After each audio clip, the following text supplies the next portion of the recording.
It is thrilling to be here in Madrid. I am so excited to be here. I am so excited to see the myth of the rational voter has finally been translated into Spanish. There are many languages that got there first, but finally, the Spanish language work is there. This is my second time speaking here. Once again, I'm very grateful for your kind hospitality and, of course, the incredible support in translating the book.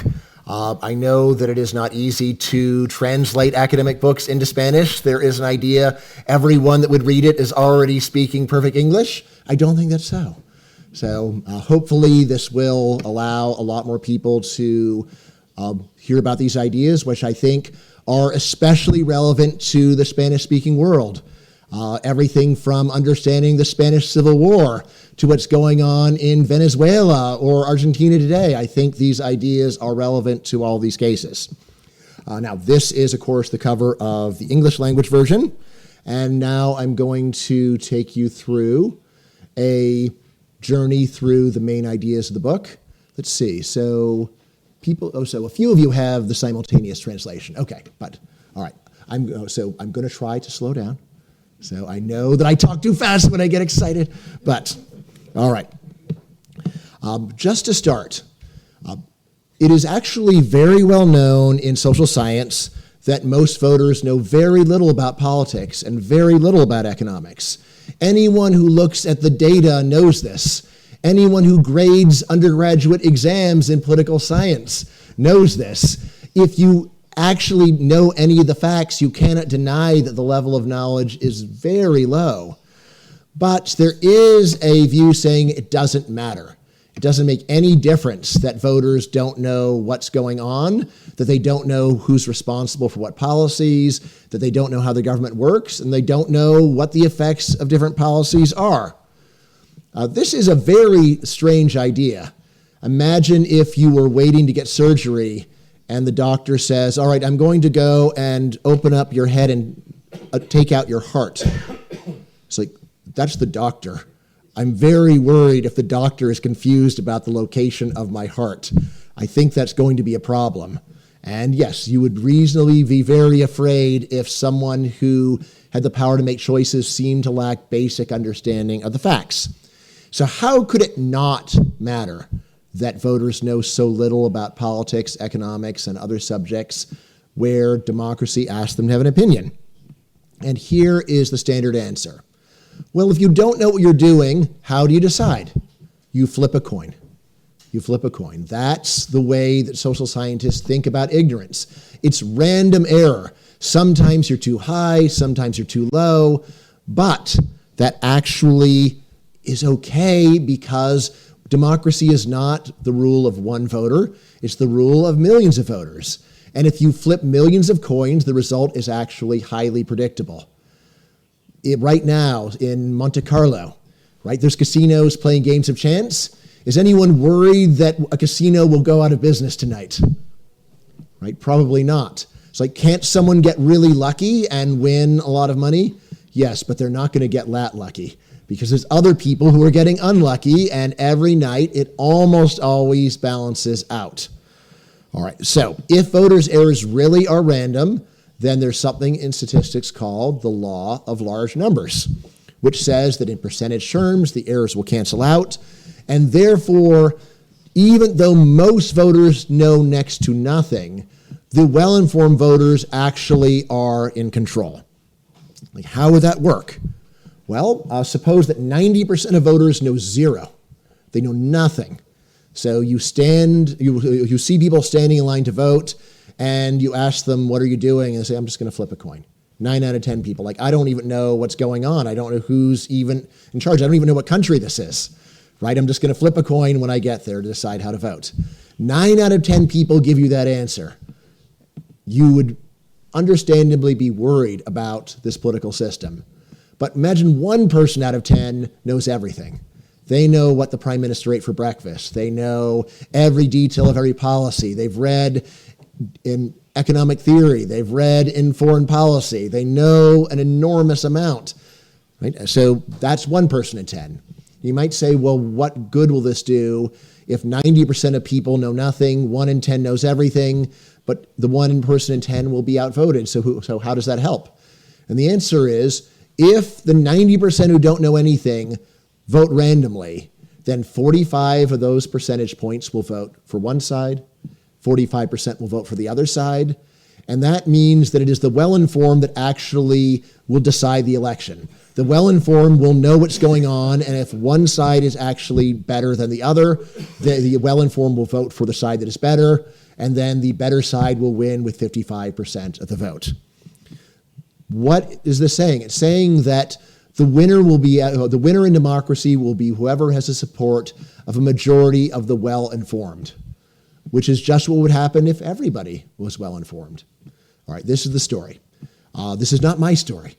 This is the story that inspired me to write a book saying the story was incorrect. Now, in English, we have a saying, which is, if it seems too good to be true, it probably is. Do you have that saying in Espanol? Yes, if it seems too good to be true, it probably is. Like on late night American television, there's a commercial saying, you too can start your own alpaca farm. These are just get 2 alpacas, put them in your backyard, and before you know it, you will have hundreds of alpacas. You'll be making enormous amounts of money. Anyone can do it, no prior experience. Just send us $1,000 and we will send you 2 alpacas. Now, I don't know much about alpaca farming, but I have never sent them the money.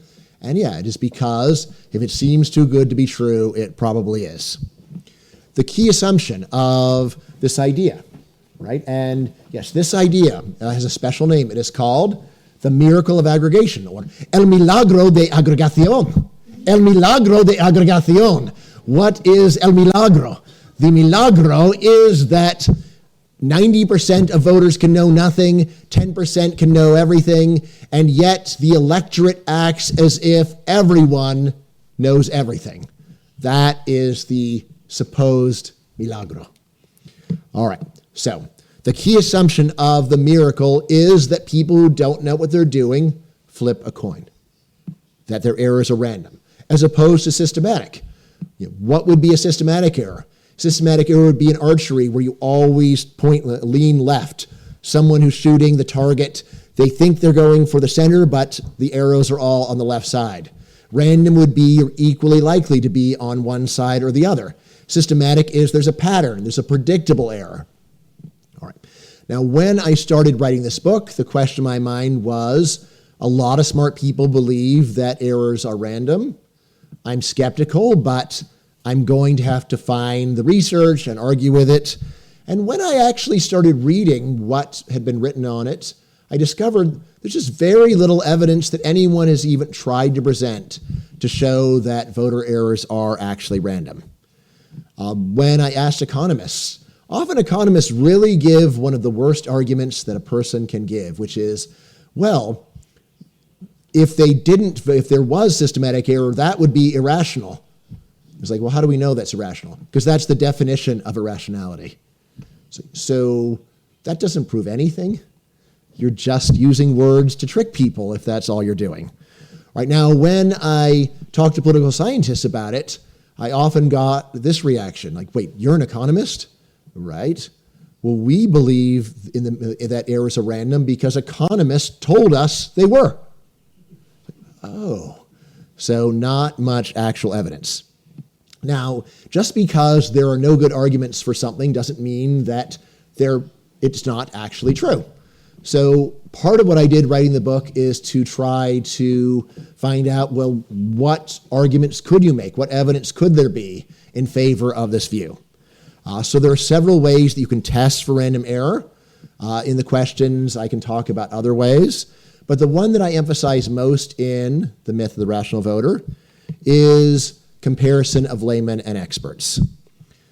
So now I realize this is an imperfect test. It's a perfect test. Sometimes experts are biased. So, for example, when my car has a problem, the auto mechanic in America almost always tells me it will cost $2,000 to fix. Whatever it is, it's $2,000. All right. However, my dad is a lifelong automobile enthusiast. He has a massive collection of antique cars. So when I hear from my mechanic that I have a problem that will cost $2,000 to fix, I call up my dad and I repeat the words that the mechanic told me. And then I ask my dad what I should do. Right? And normally my dad will say it's a waste of money, just drive it until it breaks. All right, thanks, Dad. That's very useful advice. Now, what if I were to tell my dad, that's what you think, Dad, but why should I trust you? It's like, well, because I'm your dad and I love you and I've spent 60 years working on cars, so I know a lot more than you and you should defer to me. And that's a good argument.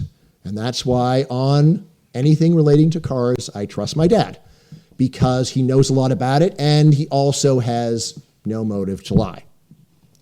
So what I do in the main empirical part of the myth of the rational voter is to try to test for systematic differences between laymen, people who don't know much about a subject, and experts.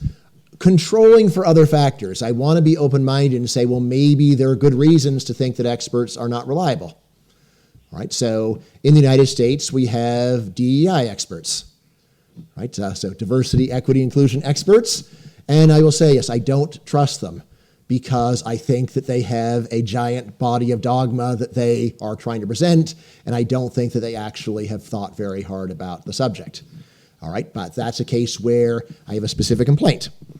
Now, the key assumption, though, is if there's a disagreement between people who've studied a subject for many years and people who've studied it barely at all, then there's at least a presumption in favor of experts.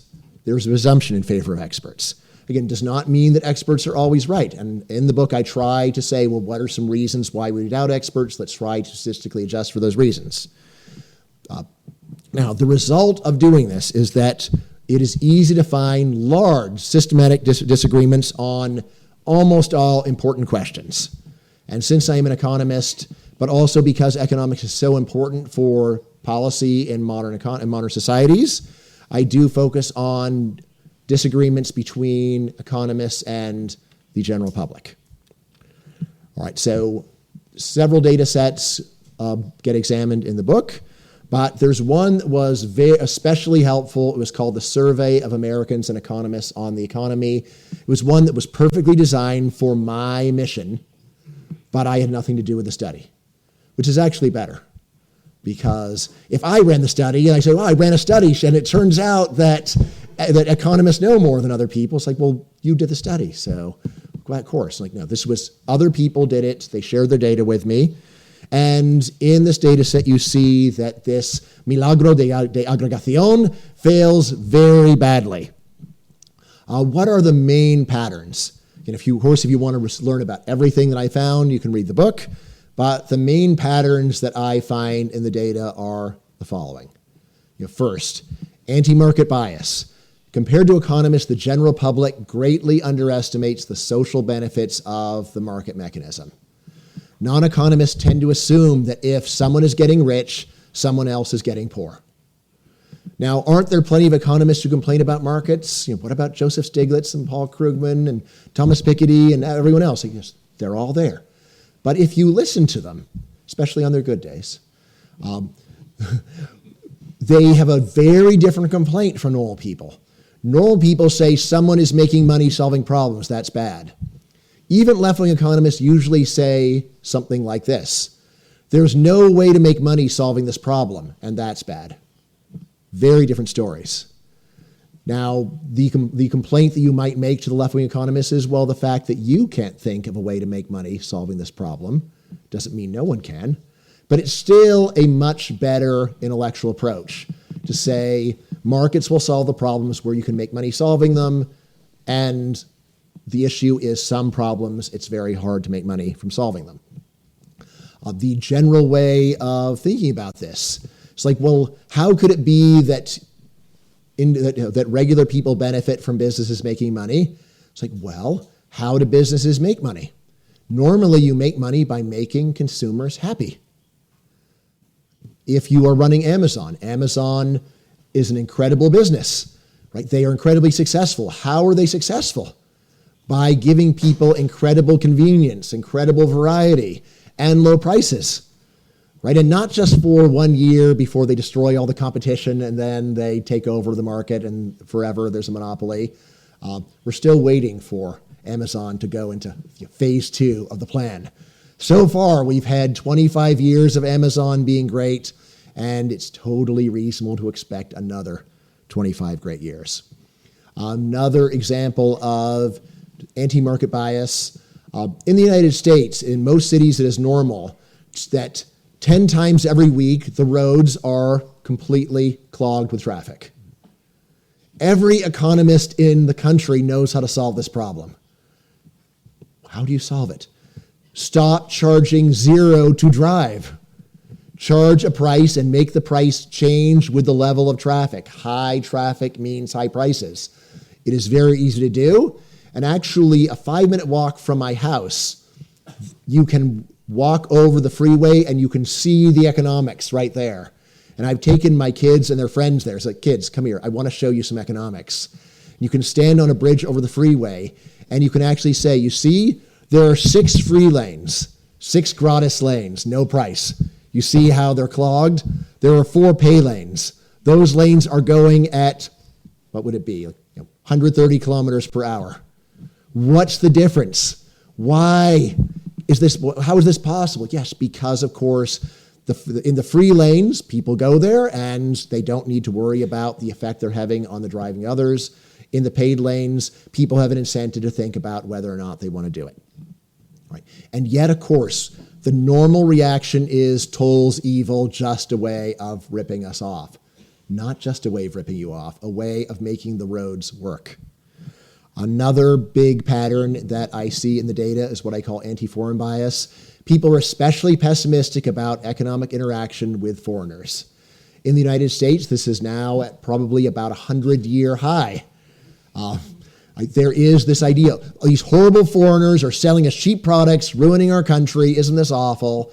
And the standard view from economists for centuries has been not awful. Many arguments here, probably the simplest one of all comes from Frederick Bastiat, when he said, look, imagine that countries just gave us everything we wanted for free. Wouldn't that be great? Should we complain if other countries just give us everything that we want from them for free? No. Well, then why would you complain if it's cheap? Free would be even better, but the complaint is always, it's too cheap. It should be more expensive. Right? So just a very strange idea that we want our customers to be charged high prices from other countries. Probably the simplest argument for understanding the benefits of free trade, there is a story called the Iowa car crop. The Iowa car crop. So we don't really make cars in Iowa. But it's a story saying, imagine there's a scientist and he says, I have discovered a new incredible technology for turning corn into cars. And everyone laughs at him, like, ha ha, that's not possible. But he builds a factory at an old abandoned warehouse by the docks. Corn goes in, cars come out.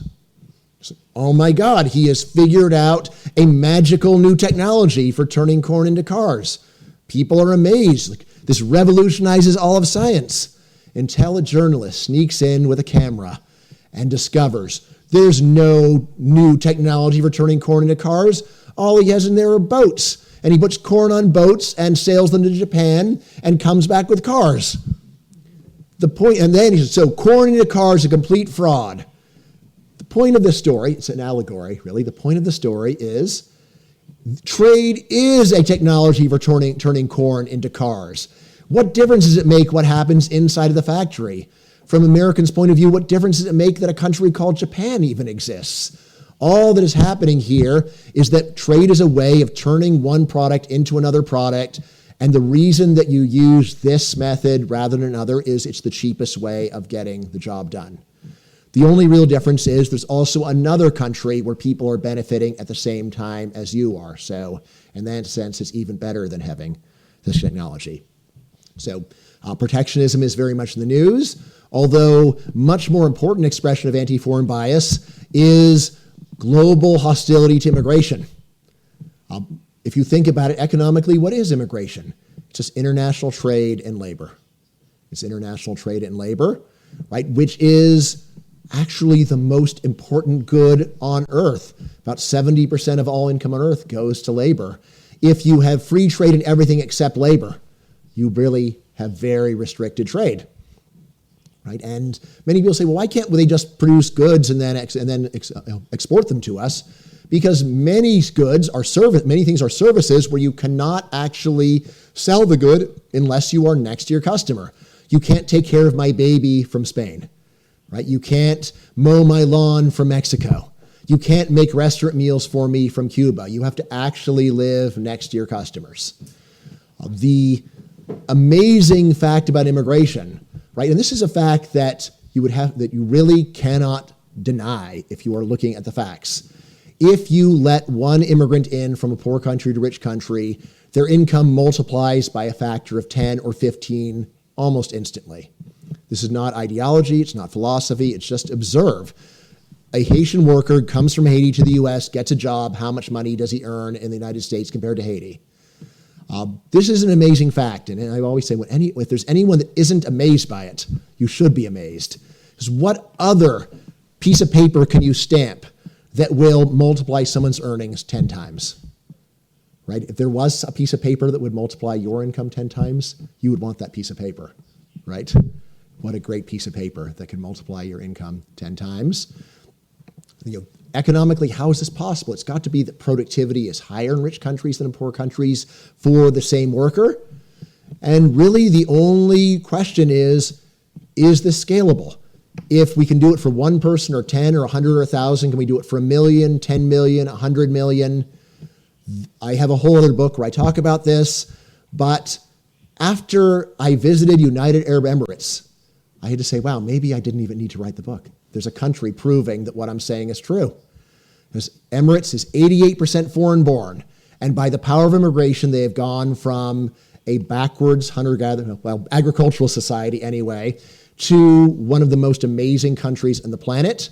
And without those immigrants, they couldn't possibly have done it. They needed those workers to make the miracle happen. Other patterns in the data, make work bias. Non-economists tend to judge economic performance by jobs instead of by output, right? And yet, it is very easy to create new jobs. Milton Friedman supposedly was once on a farm where workers were digging with shovels, and he said, why don't you use tractors? And they said, oh, that would destroy jobs. And then Friedman's answer, well, in that case, why don't you dig with spoons? Why use shovels? All right. The key fact here, of course, yes, does technology sometimes destroy jobs? It does. But the secret of mass consumption is mass production. The way countries get rich is not by giving people jobs, it's by production. And while for one worker, they may not care, do I have a lot of money because I'm producing, or is it just something that I'm being given? But a country cannot work that way. A country cannot just be a bunch of people who all get a job where they don't have to do anything, because then what would there be to buy? And the last pattern that I talk about is what I call pessimistic bias. Non-economists tend to see a world in decline that is bad now and going to get even worse, whereas economists are much more likely to see progress. Now, there is the question, could it be that the economists are the biased ones and normal people are correct? This is a very common view among especially politicians. Like, those eggheads will tell you that, it's like, but actually we all know the opposite. Like, well, all right, I guess that's possible, but why is it that you distrust the experts in this way? All right, well, there are two main stories about why experts should not be trusted. One just says self-serving bias. Look, the experts are rich, they've got job security, they've got a great position in society, they think whatever is good for them is good for the world. All right, there's another common story. Economists are just a bunch of right-wing neoliberals, so you can't believe a word that they say. They start out as dogmatic followers of Adam Smith, they go to graduate school, and they come out and say, oh, wow, isn't Adam Smith great? That is another story that you might have. But these stories actually are testable. Anytime that you give a specific story about why someone can't be trusted, we can examine it.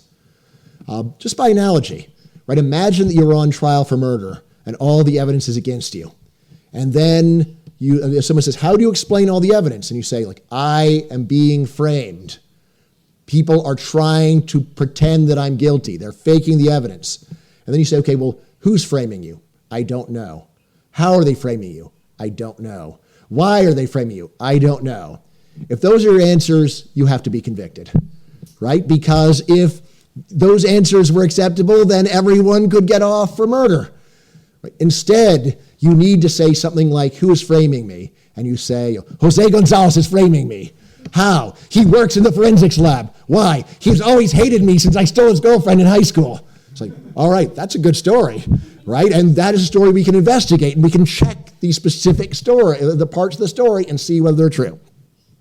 Similarly, if you say that economists can't be trusted because they're rich, this has a prediction. It says that economists and rich non-economists will agree. If you say it's because economists have job security, let's compare economists with job security to other people with job security. So this is possible in the data, and it's almost totally wrong. Rich non-economists with lots of job security generally think like normal people. That ideological bias story, that is even more wrong. Why? Because it is not true that the typical economist is a right-wing neoliberal. Typical economist is actually, at the time of this data, was a moderate Democrat. A moderate Democrat who would still say free trade has large social benefits, downsizing has big benefits, supply and demand controls the price of gasoline.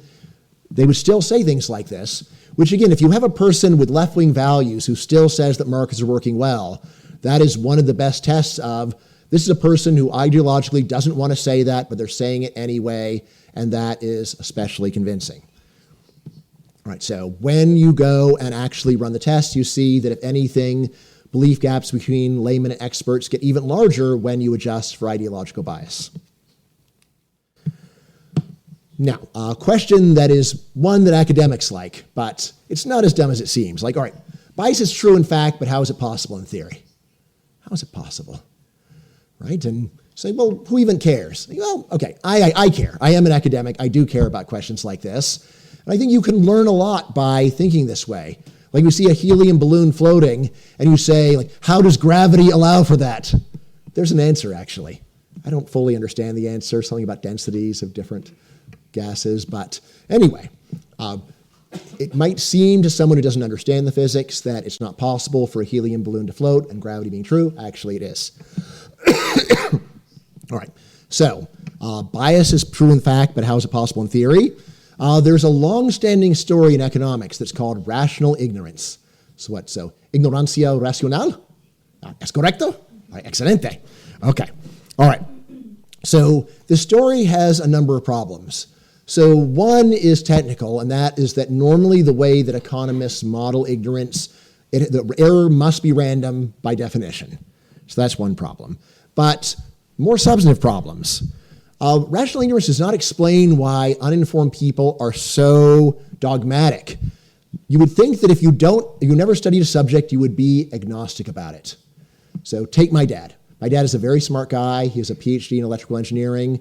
He has never opened an economics textbook, and he has very strong views, and his views are terrible. Let's see. Sus opiniones son terribles. ¿Es correcto? All right.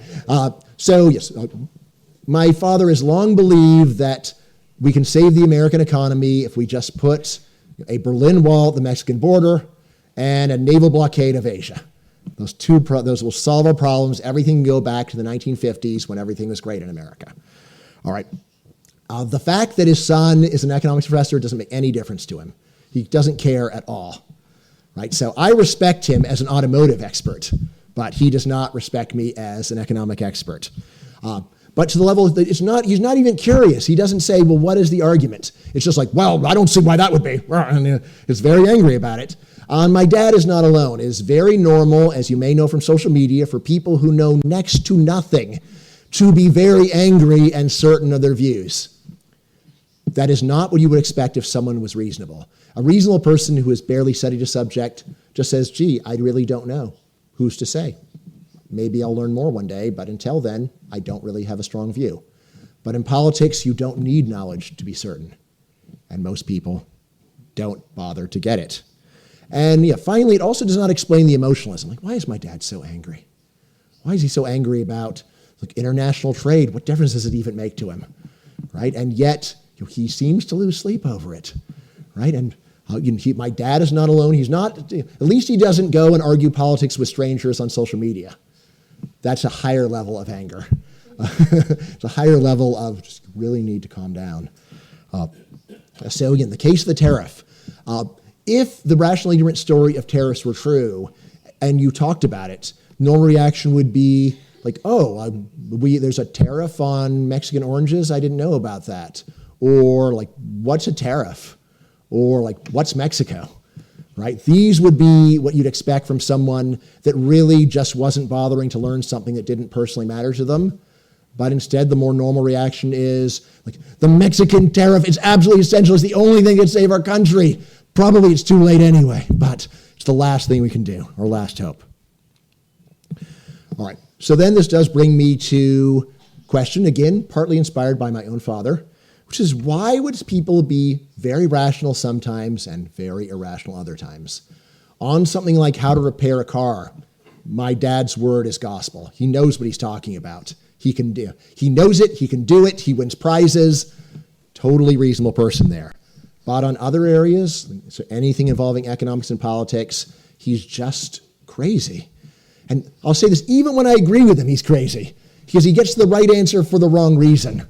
Right? So it's like, still, like, doesn't count. Doesn't count.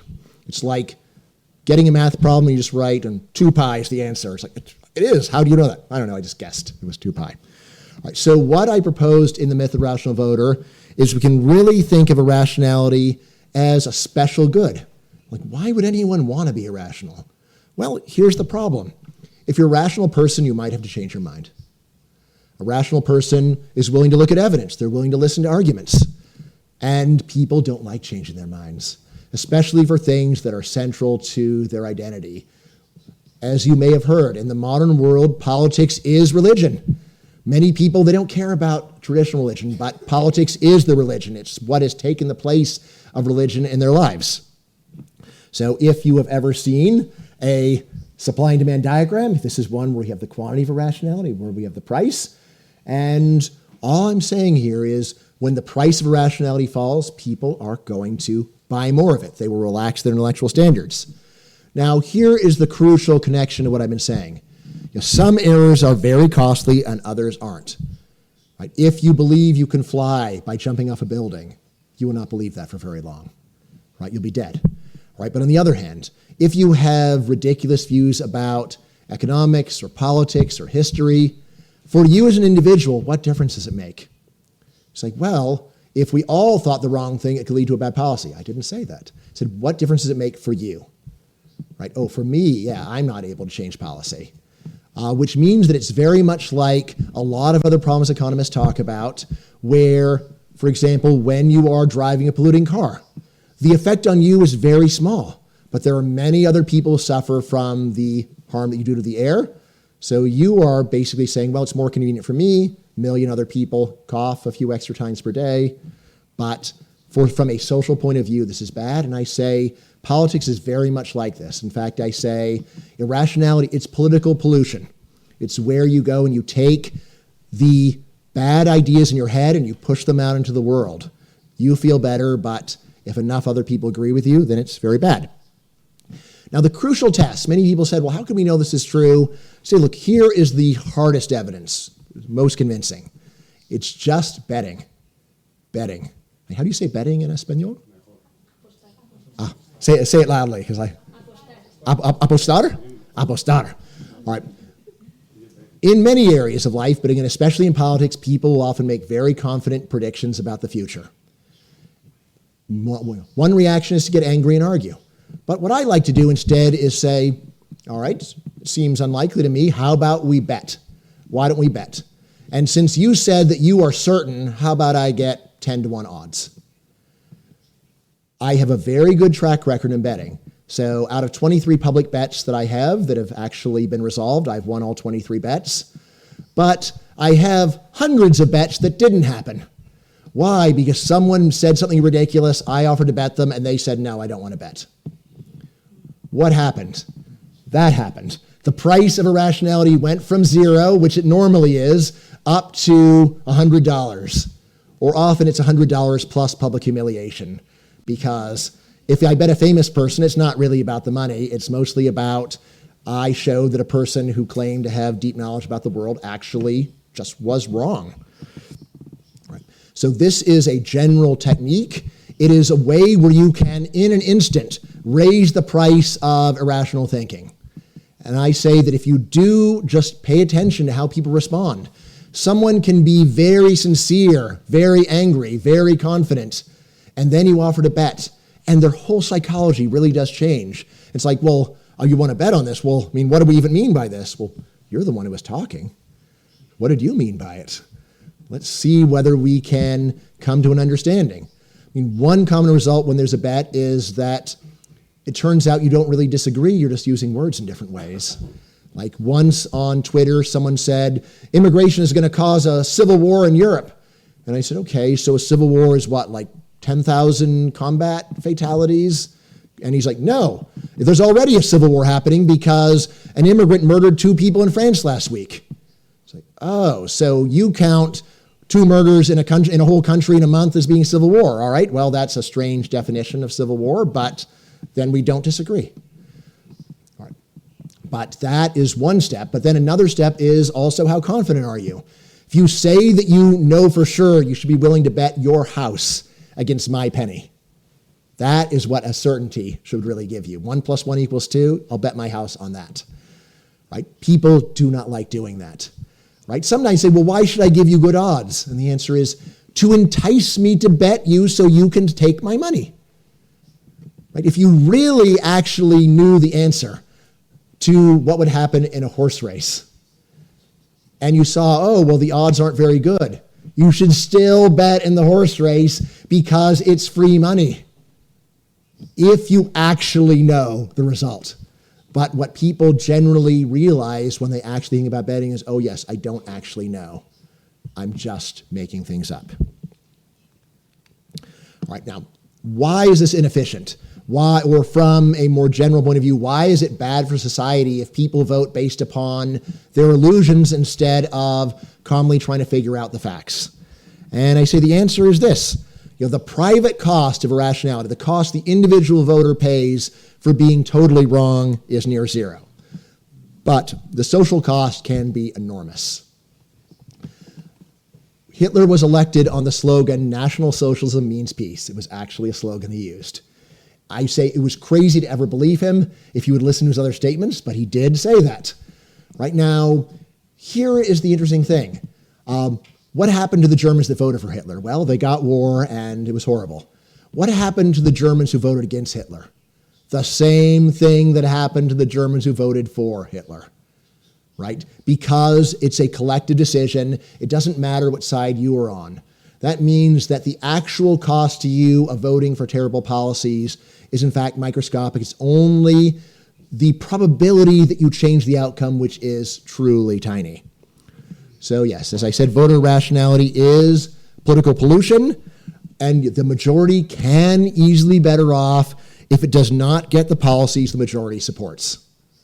Does this mean that every dictatorship is an improvement? No, of course not. It just means that maybe it is a bad idea for the people to get what they want. If the military had just not released Chavez when there was the coup against him, would that have been better for Venezuela? I think you'd have to be crazy to deny it, right? Or once I actually was talking to an Egyptian graduate student, this is around 2000, and he said, look, but this is like the argument that Mubarak makes for not having democracy in Egypt. He says that if there's an election, the Muslim Brotherhood will win and destroy the country. And I said, well, isn't that true?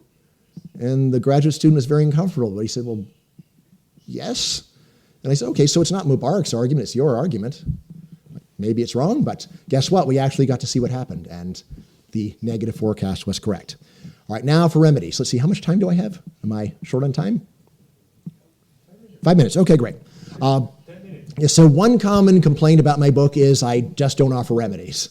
That's not true, but I am shorter on remedies than on diagnosis. Why?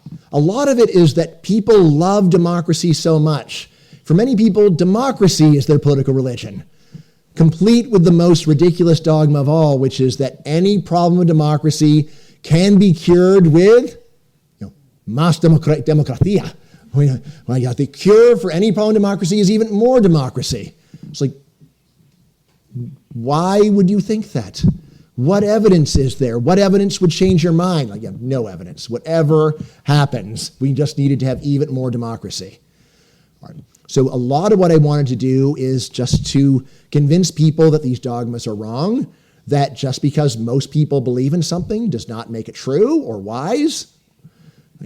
And this is a hard task because there's so many mental blocks that people have to considering maybe what most people want is just a bad idea. Probably the most recent version of this is to blame all problems in democracy on misinformation. It's like, look, democracy is perfect, but there's just misinformation. And what is misinformation? It's people talking, some of which is wrong.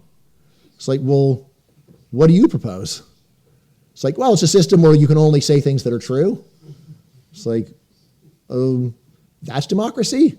System where you only say things that are true? But in any case, even if you did think this, there's still the question of, well, how does misinformation work? If people are just making up ridiculous lies, why do people believe it?